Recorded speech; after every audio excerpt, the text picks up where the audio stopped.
America Pakistan సంబంధాల్లో మరో దుమారం. ఇప్పటికే అంటీ ముట్టనట్లుగా ఉన్న ఇరు దేశాల బంధాలు లాడెన్ ఆచూకీ తెలిపిన డాక్టర్ అరెస్టుతో మళ్లీ మొదటికొస్తున్నట్లే కనిపిస్తున్నాయి. 33 ఏళ్ల జైలు శిక్షకు గాను ఏడాదికో మిలియన్ చొప్పున మొత్తం 33 మిలియన్ల సాయాన్ని నిలిపివేస్తున్నట్లు అమెరికా ప్రకటించడం వెనుక కారణాలెన్నో. గత నవంబర్లో నాటో దళాలు జరిపిన దాడిలో 24 మంది పాక్ సైనికులు మృతి చెందిన తర్వాత పాక్ వైఖరిలో క్రమంగా మార్పులొచ్చాయి. సరిహద్దులు మూసివేసి నాటో దళాలకు ఇబ్బందులు సృష్టించింది.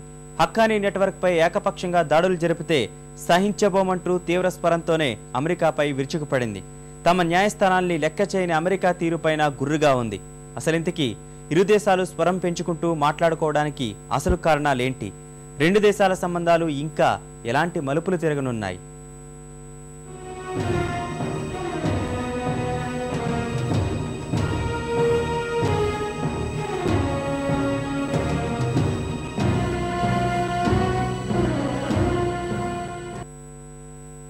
అమెరికా పాకిస్తాన్ సంబంధాలు రోజు రోజుకు బలహీనమవుతున్నాయా?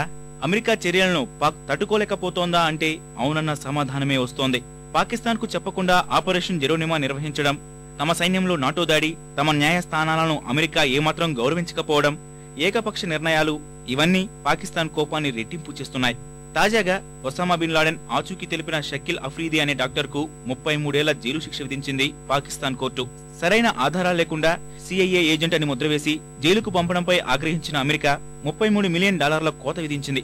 అరెస్టును ఉపసంహరించుకునే పక్షంలో 1.75 మిలియన్ల కొలిషన్ సపోర్ట్ ఫండ్ వినియోగంపైన ఆంక్షలు విధిస్తామని ప్రకటించింది.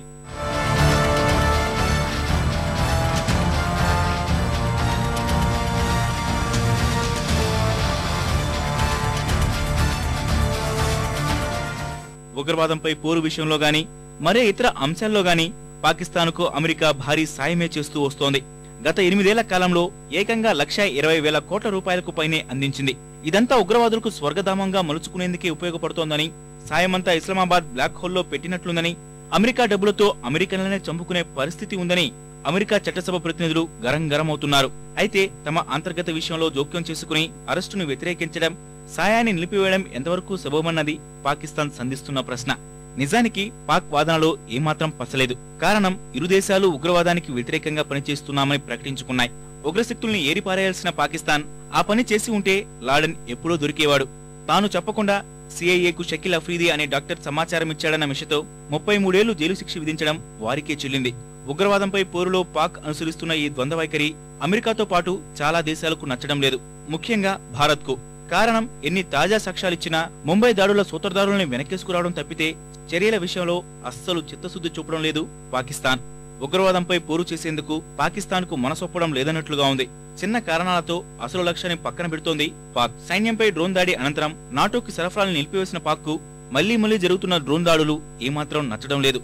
ఆ దాడులు చట్టవిరుద్ధమని, దేశ సార్వభౌమాధికారాన్ని సవాల్ చేయడమే అన్న భావనతో ఉంది పాకిస్తాన్. అమెరికాతో చర్చల ద్వారా సమస్య పరిష్కారం కనుగొంటామంటున్న పాక్ అది సాధ్యం కాకపోతే భద్రతా మండలిని సంప్రదించడం గాని అంతర్జాతీయ న్యాయస్థానాన్ని ఆశ్రయించాలని భావిస్తోంది.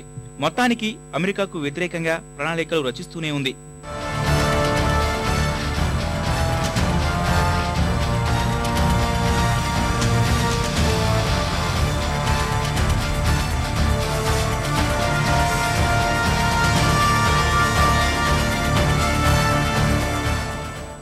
అమెరికా, పాక్ ఇరు దేశాల మధ్య సంబంధాలు బీటలు వారేందుకు కారణాలెన్నో. పాకిస్తాన్ తన పని తాను సరిగా చేయలేకపోవడం వల్లే అమెరికా అంతర్గతంగా చొచ్చుకురావాల్సిన పరిస్థితి ఏర్పడుతోంది.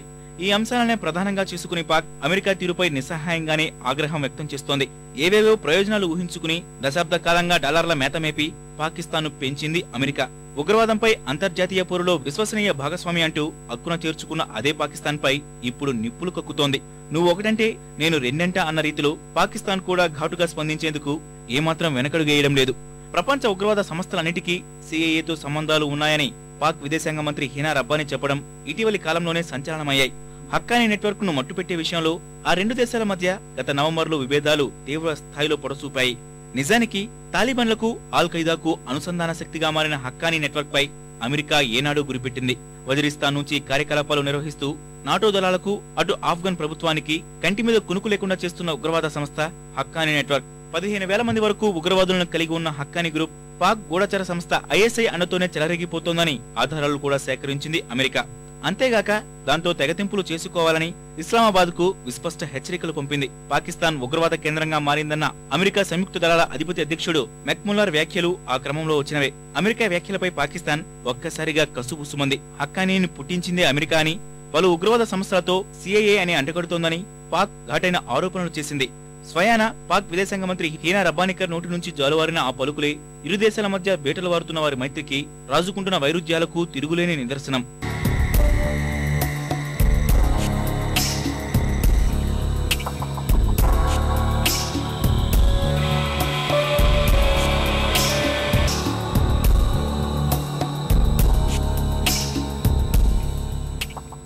తన బాధను ప్రపంచం బాధగా నానా హడావుడి చేసే అమెరికాకు ఇప్పుడు పాకిస్తాన్ ఘాటైన స్పందనాలతో గొంతులో పచ్చి వెలక్కైపడినట్లవుతోంది. 2001 ప్రపంచ వాణిజ్య సముదాయ కూల్చివేత మొదలు ఉగ్రవాదంపై అలుపెరగని పోరు ప్రకటించిన పెద్దన్న ప్రతి అడుగులో పాకిస్తాన్ను తన వెంటే తిప్పుకుంది. దౌత్య, ఆర్థిక, సైనిక పరంగా అంతులేని సాయం అందిస్తూ పాముకు పాలు పోసి పెంచింది. తాలిబాన్ల కంచుకోట ఆఫ్ఘనిస్తాన్ను కొట్టేందుకు అంతకంటే మార్గం లేదని భావించిన అమెరికా మన దాయాది అడిగిందల్లా చేసుకుంటూ వచ్చింది. పాక్ కూడా అమెరికా పంచిన చేరి అందిన కాడికి దండుకోవచ్చు అనే ధోరణితో రోజులు గడిపేసింది. అలాంటిది ఇప్పుడు కథ అడ్డం తిరుగుతోంది. పాకిస్తాన్ అమెరికాకు ఎదురు తిరగడానికి బలమైన ఎన్నో కారణాలు. గుట్టు చప్పుడు కాకుండా పాక్ గడ్డ మీదే బిన్ లాడెన్ ను మట్టుపెట్టడం,